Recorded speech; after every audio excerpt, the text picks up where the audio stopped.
Hey guys and gals, and welcome back to another redstone video with me, Colocock. Today I'm going to be showcasing a semi-automatic wheat farm in which you plant the wheat yourself, but it is harvested whenever you need it. So, the way this farm works is you press the button down there. These trapdoors are depowered and open and allow the water to flow over the wheat.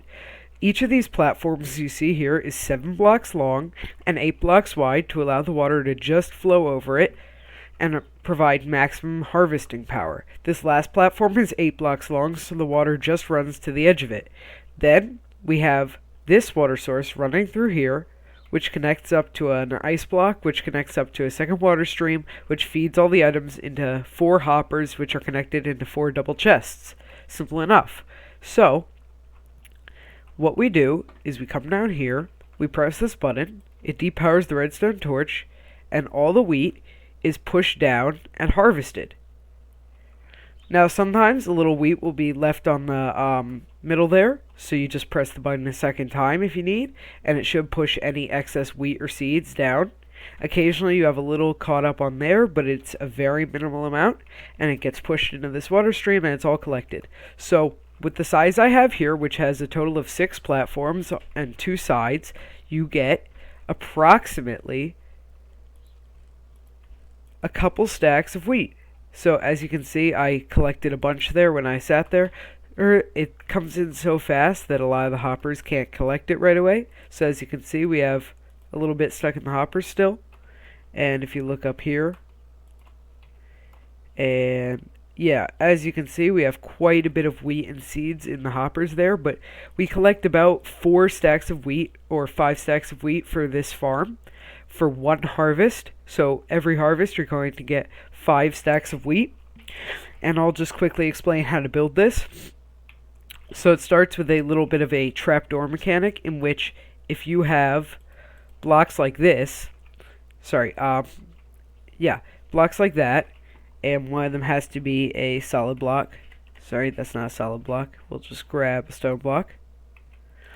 And then if that block is powered by a power source, the trapdoor will stay closed, right? But then when you depower it, the trapdoor opens. And then if you power it again, the trapdoor closes. So therefore the water can't get through. So the way this farm works is you have this redstone torch here and a couple of repeaters of redstone lines powering all these trapdoors so that the water can't flow.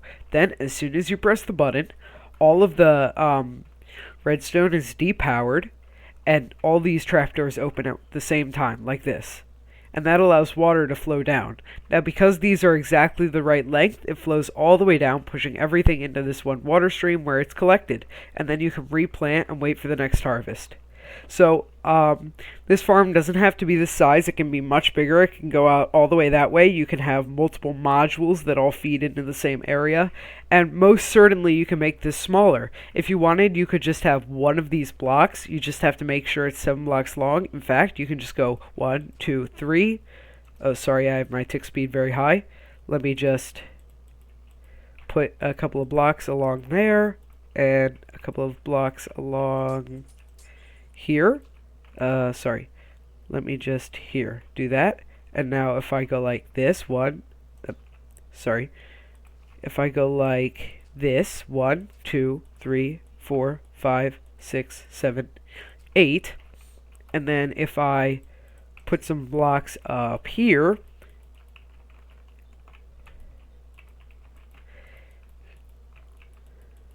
we can have a very simple wheat farm like this. You can have a singular trapdoor, the water flows down, and it just goes into one hopper.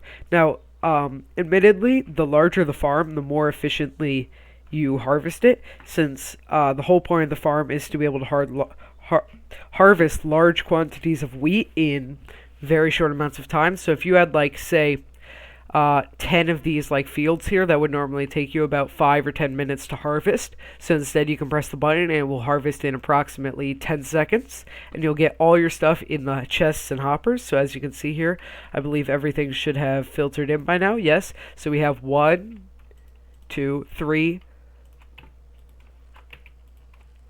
4, 5 stacks of wheat and a bit. And then we also have 1, 2, 3, 4, 5, 6, 7, 8, 9, 10, 11, 12, 13, 14, and almost 15 stacks of seeds. So let's say you have a chicken breeder or something. This is a very, very efficient farm in terms of getting seeds to breed chickens. You will be able to breed hundreds of chickens with the amount of seeds I just got there. So yeah, feel free to build this into your own survival world. It's a great farm. It's very useful, and personally, I usually use it in my own survival worlds.